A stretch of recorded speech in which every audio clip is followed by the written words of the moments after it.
2025년 새해 신년 감사 예배를 드리게 해주신 하나님께 크게 감사드립니다.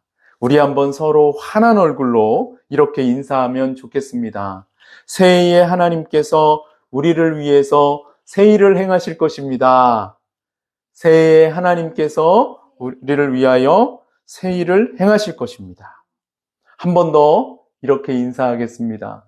새해에 하나님께서 우리를 위하여 위대한 일을 행하실 것입니다. 새해에 하나님께서 우리를 위하여 위대한 일을 행하실 것입니다. 그렇습니다. 새해에 하나님께서 우리를 위하여 새 일을 행하실 것입니다. 오늘 우리가 읽은 이 말씀은 이사야 선지자가 우상 숭배와 배교 그리고 타락으로 멸망해 가는 이 남유다를 향해서 쓴 희망의 메시지입니다. 이 메시지에는 하나님께서 행하실 새로운 일이 담겨 있는데 그것이 현실과는 너무나 동떨어진 말씀이어서 도저히 믿어지지 않는 말씀이었습니다. 실제로 우리가 처한 현실 속에서 지금 우리가 이 말씀을 읽어보면 하나님의 말씀은 우리의 현실과는 너무나 동떨어져 있는 듯한 것이 사실입니다. 그러나 그렇지 않습니다. 하나님은 우리에게 말씀을 통해서 새로운 소망을 주시고 그 소망은 곧 현실이 되어져 가는 것을 우리는 자주자주 경험을 하게 됩니다. 말씀을 살펴보겠습니다. 14절과 15절 말씀은 왕이신 하나님께서 그 당시 세계를 호령하던 바벨론을 망하게 하시겠다는 말씀입니다.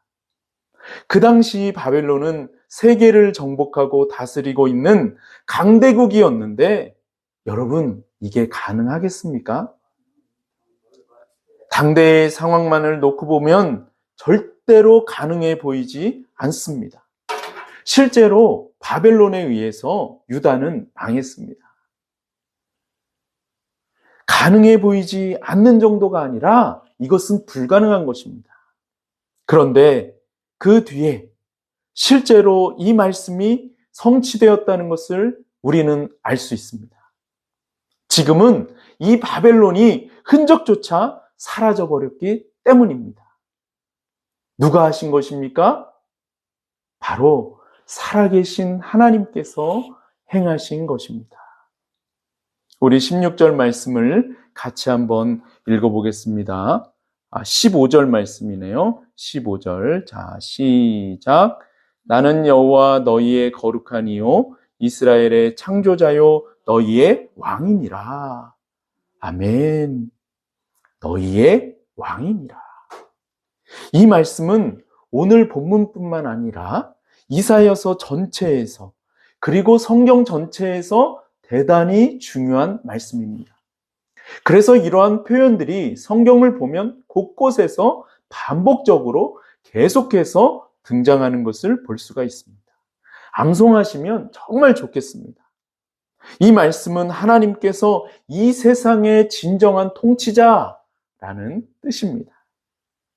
이 세상의 역사는요, 사람들이 움직여가는 것 같지만 사실은 하나님께서 원하시는 대로 이루어져 왔고요. 지금도 그렇게 이루어져 가고 있으며 앞으로도 그렇게 될 것입니다. 그리하여 하나님의 나라가 완성되는 놀라운 역사가 이 역사의 종말 가운데 이루어지게 될 것입니다. 16절과 17절 말씀은 출애굽에 관한 말씀입니다.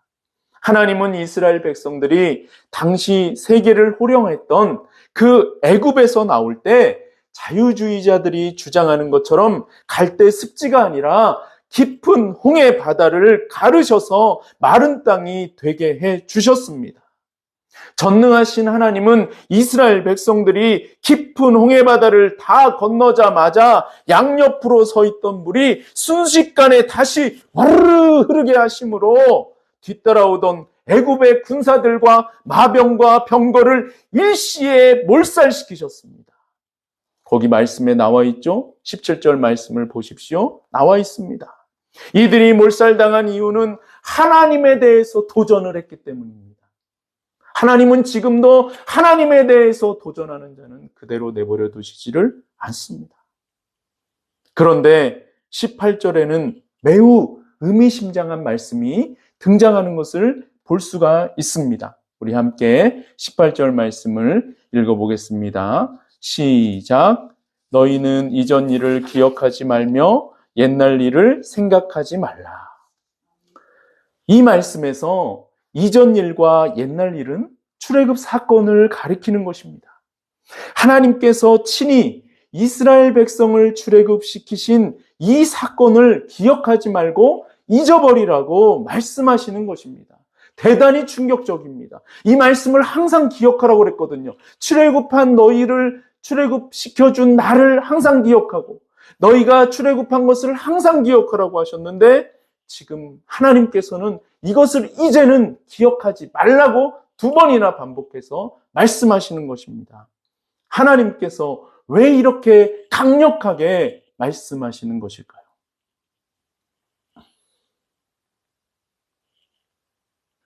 그것은 출애굽한 이스라엘 백성들의 삶이 변화되지 않기 때문입니다.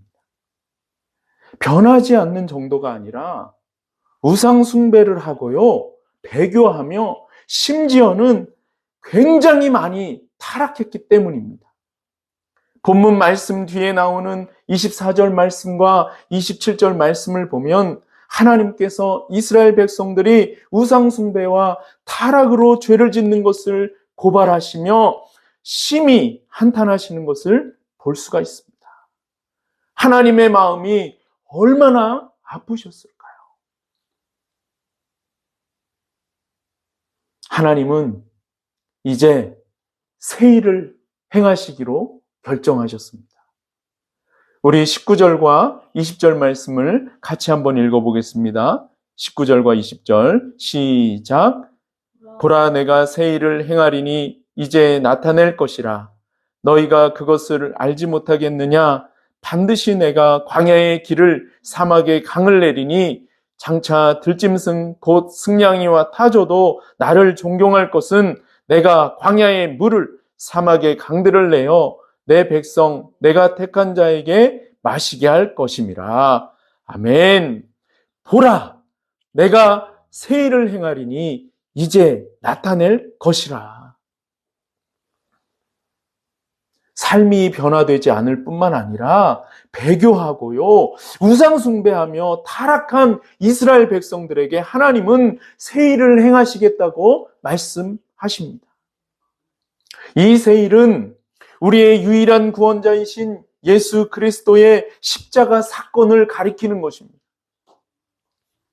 그리고 19절과 20절 말씀에 나오는 이 광야와 사막은 가깝게는 이스라엘 백성들을 의미하고, 그리고 전체적으로는 이 세상의 모든 죄인들을 가리키는 상징적인 표현입니다. 그래서 우리도 이 광야에 해당이 됩니다. 이 사막에 우리도 해당이 됩니다. 20절 말씀은 하나님께서 택하신 모든 자들에게 내 죄 때문에 십자가에 못 박히신 예수 그리스도를 선물로 주셔서 죄에서 구원을 받게 해주시고 성령을 부어주시겠다고 약속해 주시는 말씀입니다. 이 약속은 예수 그리스도께서 이 땅에 오셔서 십자가에 죽으심으로 성취되었습니다. 그래서 예수 그리스도를 믿는 모든 자는 죄에서 구원을 받고 21절 말씀에 나와 있는 것처럼 자발적으로 즐거이 기뻐 하나님을 찬송하며 예배하는 영광스러운 삶을 살아가고 있는 것입니다. 그리고 하나님께서 죄인을 죄에서 구원하시는 이 기적의 역사는 지금도 계속해서 일어나고 있습니다. 이것이 본문이 말씀하고 있는 1차적인 의미입니다. 이제 우리는 본문의 2차적인 의미를 살펴보고자 합니다. 하나님은 구원받은 자들의 삶에 매우 깊은 관심을 갖고 계십니다. 우리가 어려움을 당할 때 하나님은 어려움 당하는 우리와 함께 하시며 우리의 그 어려움을 지켜보고 계십니다. 그리고 그 어려움 속에서 우리를 보호해 주시는 것을 볼 수 있습니다. 그래서 이 19절 말씀은 우리가 지금 현실에서 겪는 문제들과도 매우 깊은 관련이 있는 말씀입니다. 지금 우리가 살아가야 할 이 2025년은 대단히 어려운 시기가 될 것으로 모두 다 예상하고 있습니다. 왜냐하면 여러 가지 문제들이 복합적으로 얽히고 설켜 있기 때문에 그렇습니다. 대통령과 국무총리의 탄핵으로 인한 정치적인 불확실성이 그 어느 때보다도 지금 매우 높은 상황입니다. 이것은 경제적인 불확실성을 야기함으로써 기업들의 투자 결정을 미루도록 하고 있습니다. 이것은 그렇지 않아도 어려운 서민 경제에 더 큰 어려움을 점점 더 초래하고 있습니다. 환율과 유가의 움직임도 지금 심상치가 않습니다. 또한 탄핵 정국으로 인해 사회의 갈등이 그 어느 때보다도 고조되어 있습니다. 또한 지정학적인 리스크가 매우 큰 상황입니다. 우리는 이 어려운 시기를 어떻게 헤쳐나가야 될까요?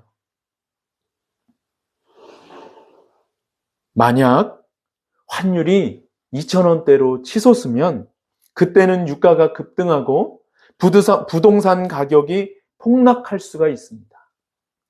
부동산 가격이 폭락하게 되면 분양을 받았거나 부채로 집을 산 사람들이 매우 큰 피해를 입을 수 있습니다. 주요 은행이 망하고 기업들이 연쇄적으로 부도를 맞을 수 있습니다. 전쟁보다 더 무서운 위기가 일어날 가능성이 매우 높은 상황입니다. IMF 때 겪었던 일을 다시 한번 겪을 수도 있습니다. 따라서 그 어느 때보다도 우리는 부채 관리에 신경을 써야 할 때입니다. 그런데 하나님께서 이러한 위기 가운데 새 일을 행하실 것입니다. 그래서 이렇게 아찔한 상황 속에서도 하나님과 하나님의 새 일 행하실 것을 믿는 우리에게는 현실이 아무리 어려워도 여전히 소망이 있는 것입니다. 하나님께서 우리를 위해서 새 일을 행하실 것이기 때문에 그렇습니다. 올해 하나님께서 우리의 신앙에 대부흥을 허락하여 주실 것입니다. 예수생명교회가 크게 부흥하게 될 것이고 이 나라가 새로워지는 계기가 될 것입니다. 19절과 20절 말씀을 보면 하나님께서 광야에 길을 내시고 사막에 강을 내시며 광야에 물을 내시고 사막에 강들을 내시겠다고 2번이나 반복해서 말씀하시는 것을 볼 수가 있습니다. 이것은 하나님께서 반드시 행하시겠다는 것을 의미하는 것입니다.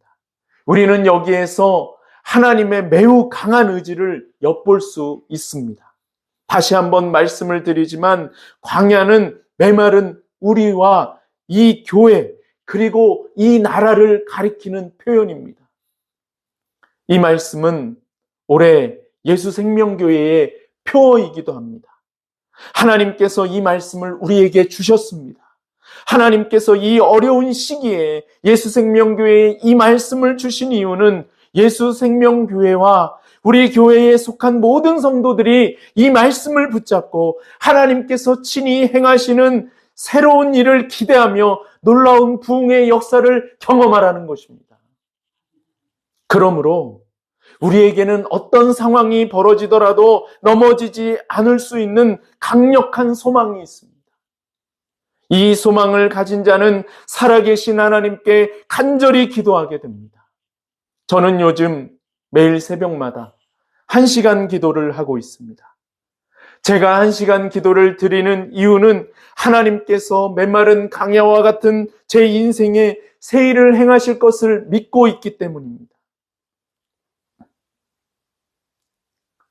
그러면 이제 하나님께서 일하시는 방식을 한번 살펴봅시다. 하나님께서 새 일을 행하실 때 여러분 어떻게 일하는지 아세요?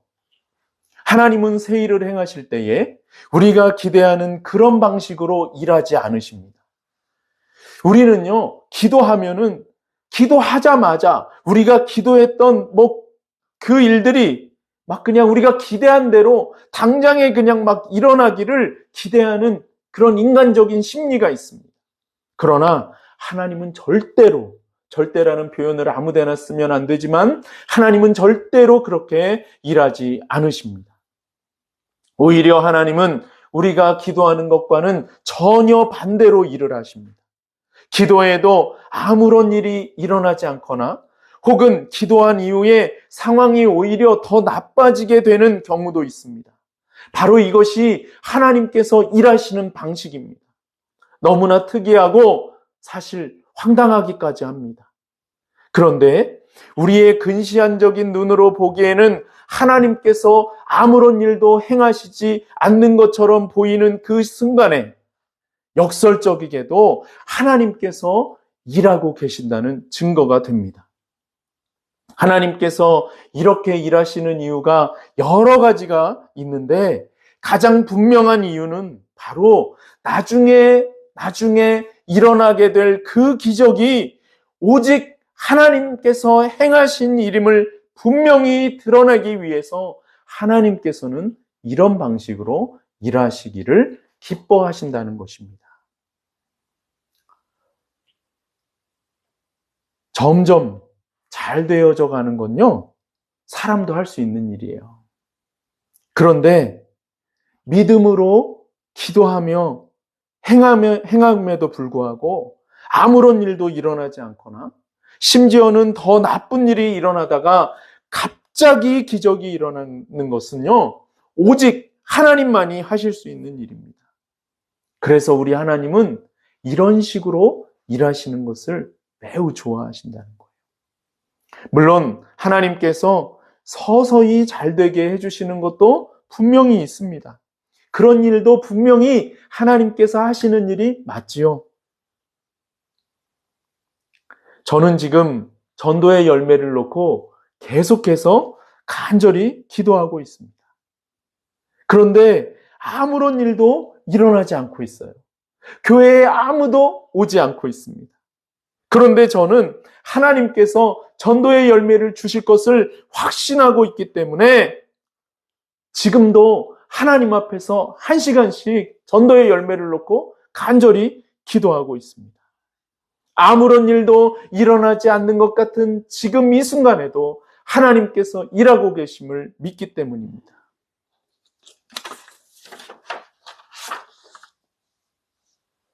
그리고 저는 2월 6일 목요일부터 이제 다시 복음 전도에 나갈 것입니다.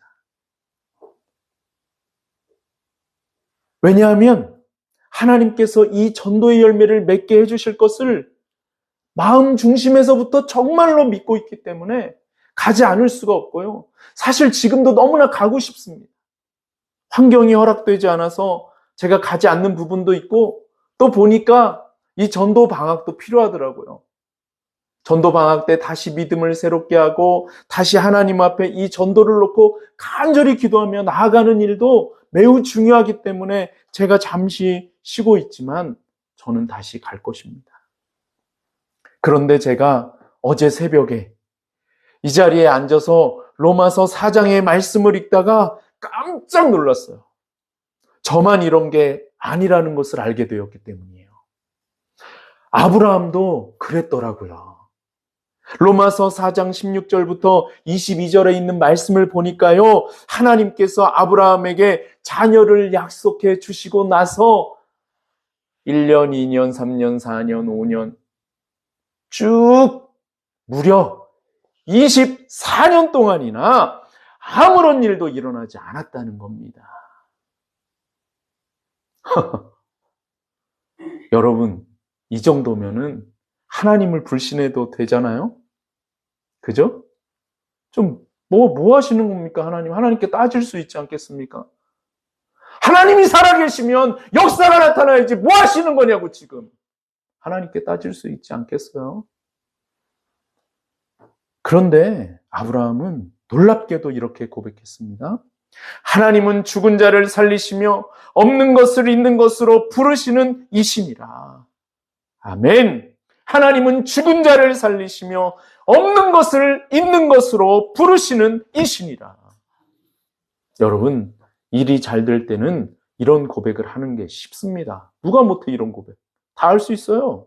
그런데 일이 잘 안 되고 24년 동안이나 아무런 일도 일어나지 않고 심지어는 나쁜 일들이 일어날 때는 이런 고백을 하는 것은요, 미쳤다는 소리 듣는 거예요. 너 미쳤구나. 네, 미쳤다는 소리 듣는 겁니다. 그런데 아브라함은 24년 동안이나 자녀가 없는 상황 속에서도 하나님은 죽은 자를 살리시며 없는 것을 있는 것으로 부르시는 이신이라고 고백했다는 것입니다. 여러분, 이 고백에는 어떤 의미가 담겨 있습니까? 우리 다 함께 로마서 4장 18절 말씀을 한번 찾아서 읽어보겠습니다. 로마서 4장 18절 말씀. 로마서 4장 18절 말씀 같이 한번 찾아서 읽어보겠습니다. 로마서 4장 18절 말씀. 시작. 아브라함이 바랄 수 없는 중에 바라고 믿었으니 이는 내 후손이 이 같으리라 하신 말씀대로 많은 민족의 조상이 되게 하려 하심이라. 아멘. 아브라함은 바랄 수 없는 중에 바라고 믿었다고 하나님께서 증언하고 계십니다. 여러분, 그러니까 이 아브라함의 고백 속에는 내 삶에 아무런 일도 일어나지 않는다고 할지라도 나는 하나님을 믿어. 나는 하나님께서 자녀를 주시겠다고 약속해 주셨기 때문에 반드시 내게 자녀가 생길 거라고 나는 믿어. 라고 하는 것이라는 것입니다. 여러분, 바로 이것이 믿음입니다. 이것이 살아있는 믿음입니다. 19절을 한번 보십시오. 아브라함은 점점 늙어가고 있고요. 그의 아내 사라는 경수가 끊어져서 이제 단산하게 되었습니다. 여러분, 절망의 순간 아닙니까? 아니, 하나님이 일하시려면 조금이라도 그 정자가 젊을 때 75세에 그래도 그 늘 노년의 나이긴 하지만 노년의 초기에 자녀를 주셔야 되잖아요. 아우, 너무하시지 정말. 그러지 않으신다는 겁니다. 여러분, 우리 인간이 생각하는 것과 하나님이 일하시는 방식은 달라도 너무나 달라요. 그런데도요, 이 아브라함은 믿음이 약하여지지 아니하고 오히려 더욱더 하나님의 약속만을 믿고 나아갔다는 것입니다. 그래서 아브라함은 수시로 간절히 하나님께 기도하는 시간을 가졌습니다. 왜요? 이 일은 오직 하나님 한 분만이 하실 수 있는 일이기 때문에. 오늘 여러분에게 묻겠습니다. 여러분에게는 이 믿음이 있습니까? 우리도 이런 믿음을 소유한 자들이 되면 정말로 좋겠어요. 정말 한번 너 미쳤구나 이런 소리를 한번 들어봤으면 좋겠어요. 정말 좀 상식적으로만 행동하려고 하지 말고 정말로 하나님의 약속을 믿고 끈질기게 믿고 그 약속이 이루어질 때까지 한번 버텨봤으면 좋겠단 말입니다. 여러분, 저에게는요 정말 솔직한 고백입니다. 이 믿음이 없었습니다. 그래서 저는 하나님 앞에 저의 불신앙을 놓고 깊이 회개하는 시간을 가졌어요. 그 회개의 기도 시간을 통해서 저는 믿음을 회복했습니다. 그래서 지금 저에게는 이 믿음이 있어요. 그리고 이 영적인 원리를 제가 이해하게 됐습니다. 그래서 저는 지금 아무런 일도 일어나지 않거나 아니면 오히려 더 나쁜 일이 일어날 때 바로 그 순간이 정말 역설적으로도 역설적이게도 하나님께서 일하고 계시는 증거라는 것을 믿고 더욱 간절히 하나님 앞에 기도하며 더욱 간절히 순종하며 나아가고 있습니다. 하나님은 우리가 생각하는 것과 180도 다르게 일하신다는 거예요. 제가 어떤 책에서 본 이야기입니다. 어느 집사님의 몸에 갑자기 이상이 생겼어요. 하루 종일 두통으로 시달리고 냉장고 문도 열 수 없을 정도로 막 피곤함이 몰려왔습니다. 병원에 가가지고 검사를 해보니까 갑상선 수질암이라고 하는, 저는 처음 들어요, 이런 거. 갑상선 수질암일 때 증가하는 혈액 속에 있는 칼시토닌, 이런 말도 처음 듣습니다. 칼시토닌이라는 요소가 급격하게 증가해서 그렇다는 것이었어요. 정상 범위는 14 이하인데 이 집사님은 그 수치가 86이나 된 겁니다. 갑상선 수질암이 의심되는 상황이었어요. 재검사를 해봐도 마찬가지였습니다. 검사를 한 병원에서는 큰 병원으로 가보라고 했습니다. 집사님은 갑상선 수질암이 매우 무서운 병이라는 것을 잘 알고 있었기 때문에 그 당시 어린 두 아들을 놓고 죽을까봐 굉장히 두려웠다고 합니다. 그런데 불현듯, 이 갑자기가 중요한데 불현듯 송구영신 예배 때 받은 신명기 7장 11절부터 15절 말씀이 생각이 나서 그 말씀을 붙잡고 간절히 기도하면서 목사님께 안수기도를 받았습니다. 여러분, 그러면은 이제 좀 좋아져야 되잖아요.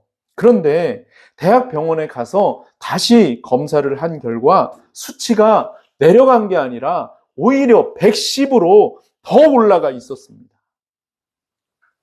얼마나 시험될 만한 상황입니까? 아니, 기도했는데 왜 이래? 아니, 하나님 뭐하고 계시는 거야? 어? 이래도 이상하지 않잖아요. 그런데요, 이 집사님은 그날로부터 갑상선 명의가 있는 대학병원에 예약을 하고요, 그날부터 철야 기도를 시작합니다. 믿음의 사람들은 달라요. 하루에 16시간을 교회에 나가서 부르짖어 기도했습니다. 그것밖에 없으니까, 이제 죽게 생겼으니까 살아야 하지 않겠습니까? 그러니까 하나님께 16시간을 교회에 나가서 부르짖은 거예요. 막 바닥에 막 떼굴떼굴 구르면서 하나님께 살려달라고 울부짖었어요.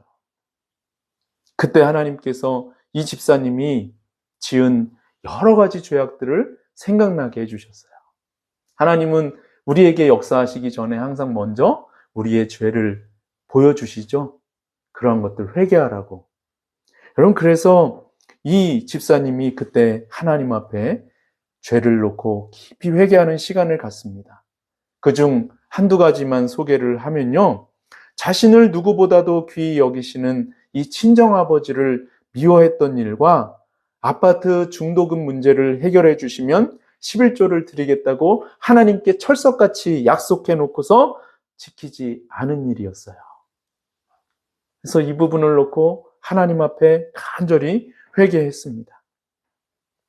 깊이 회개한, 정말 참으로 회개한 이 집사님의 마음에는 참된 기쁨과 평안이 찾아왔어요.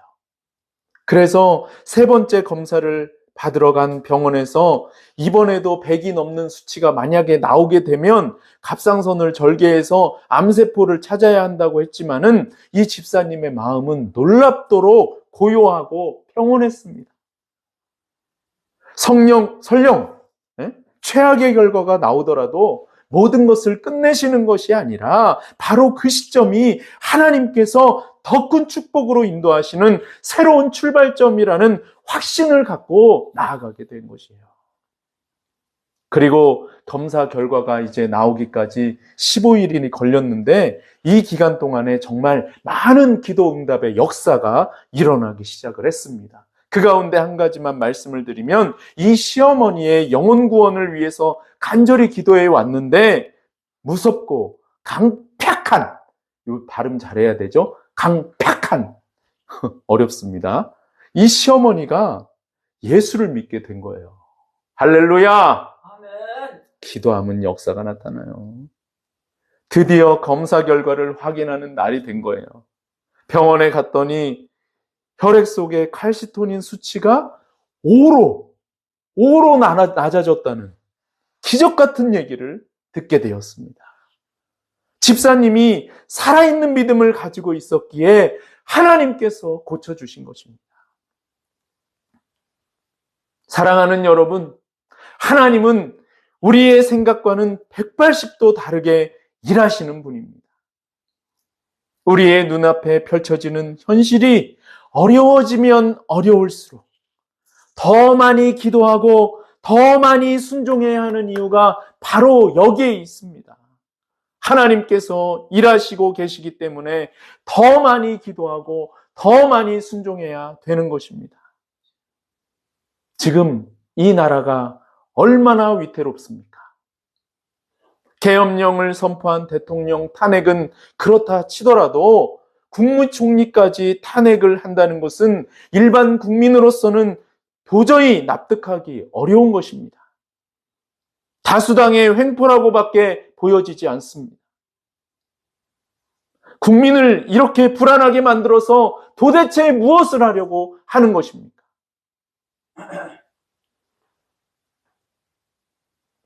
이때 우리 그리스도인들이 해야 될 일이 있습니다.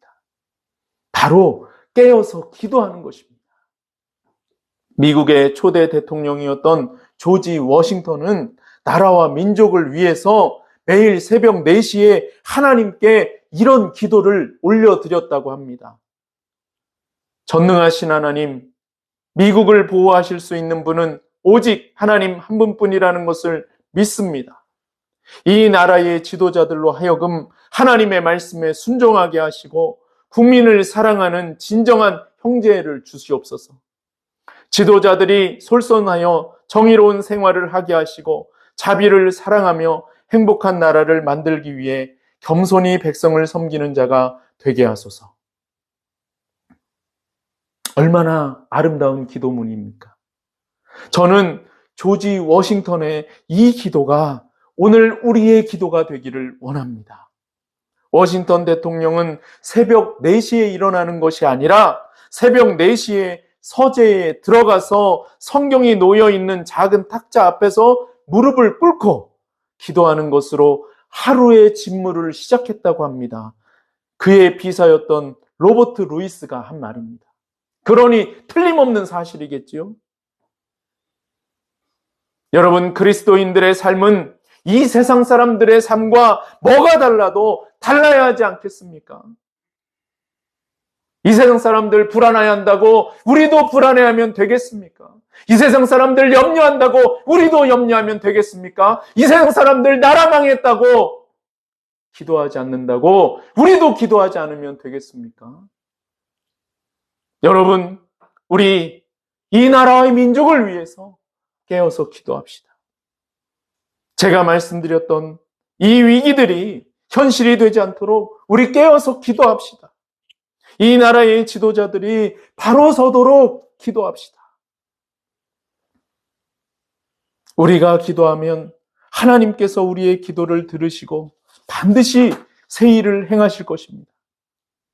2025 그 새로운 여정의 시작은 오늘 이 말씀을 믿는 것으로부터 시작이 될 것입니다.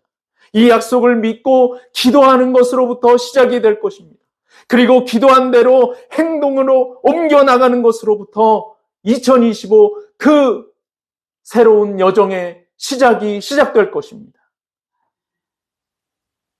2025년에 그리고 내 삶에 새로운 여정이 시작되기를 원한다면 이 말씀을 믿고 기도의 자리로 나아가서 기도하고 기도한 대로 행동으로 실천합시다.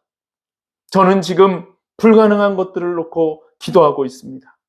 새로운 대통령을 놓고 기도하고 있습니다. 4년 중임제와 대통령의 권한 축소, 이것들을 대통령 선거 때 함께 투표하기를 놓고 저는 기도하고 있어요.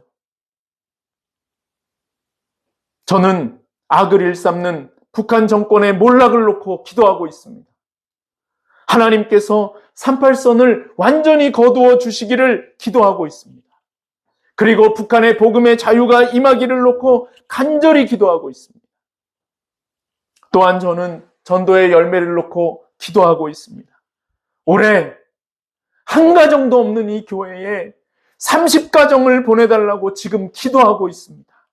그리고 300평의 예배당을 놓고 저는 하나님 앞에 기도하고 있습니다. 아무리 기도해도 제가 생각해봐도 이거는 도저히 응답될 수 없는 그런 기도 제목들입니다. 여러분, 저는 그래서 기도하는 겁니다. 매일매일 1시간씩 무릎을 꿇고 이 기도 제목을 놓고 간절히 기도하는 이유는 이 기도 제목은 오직 하나님 한 분만이 하실 수 있는 일이기 때문에 저는 하나님 앞에 기도하고 있는 것입니다. 여러분은 지금 무엇을 놓고 간절히 기도하고 있습니까?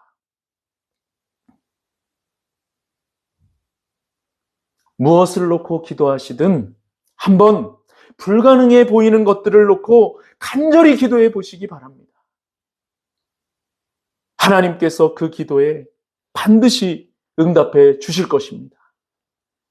하나님께서 우리 자녀들에게 새 일을 행하실 것입니다. 우리 자녀들의 변화를 놓고 한번 하나님 앞에 간절히 기도해 보지 않으시겠습니까? 하나님께서 나의 삶에 새 일을 행해 주실 것입니다. 한번 내가 그토록 원하는 그 변화를 놓고 한번 주님 앞에 간절히 기도해 보시지 않으시겠습니까? 하나님께서 우리 교회에 새 일을 행해 주실 것입니다. 한번 여러분도 하나님 올해의 예수생명교회에 30가정을 보내주시옵소서. 하나님 올해의 예수생명교회에 300평의 공간을 허락해 주시옵소서. 여러분, 인간적으로 생각하면요, 임대료가 얼마고 300평이면 돈이 얼마고, 여러분 도저히 우리 머리로는 되지 않는 거예요. 여러분, 하나님께서 이 나라와 이 민족에게 새 일을 행하실 것입니다. 한번 살아계신 하나님을 믿고 한번 하나님, 이 나라가 정말 새로워지게 하옵소서. 정말 정의와 공의가 바로 서는 나라가 되게 하시고 극우와 극자로 갈라져 있는 이 나라가 다시 한번 대통합의 역사를 이루게 하여 주시옵소서. 여러분, 믿는 자들이 기도하면 이 역사가 일어납니다. 요셉이 여러분 애굽의 총리가 되었을 때 그가 하나님을 믿었기 때문에 그는 악연도 좋은 인연으로 바꾸어 놓을 수가 있었어요. 여러분, 믿는 자들이 기도하면 역사가 나타납니다. 우리 한번 같이 기도하며 나아갔으면 좋겠습니다. 저는 2025년 하나님께서 행하실 그 위대한 여정에 여러분을 초대합니다. 우리 다 함께 19절과 20절 말씀을 한 번 더 읽고 말씀을 마치도록 하겠습니다. 이사야서 43장 19절부터 20절 말씀 한 번 더 읽고 말씀을 마치도록 하겠습니다. 시작. 보라, 내가 새 일을 행하리니 이제 나타낼 것이라. 너희가 그것을 알지 못하겠느냐? 반드시 내가 광야의 길을 사막의 강을 내리니 장차 들짐승 곧 승냥이와 타조도 나를 존경할 것은 내가 광야의 물을 사막의 강들을 내어 내 백성 내가 택한 자에게 마시게 할 것임이라. 내 백성 내가 택한 자에게 마시게 할 것임이라. 아멘. 2025년은 매우 혼란스러운 일들이 많이 일어나는 것을 우리가 목도하게 될 것입니다. 그러나 하나님께서 반드시 새 일을 행하실 것입니다. 그 이유는 우리가 기도하기 때문에 그렇습니다. 우리 모두 메마른 저와 여러분의 삶에, 그리고 우리의 가정과, 그리고 우리의 교회와, 그리고 이 나라에 놀라운 새 일을 행하실 하나님을 기대하며 기도합시다. 우리 다 함께 기도드리겠습니다.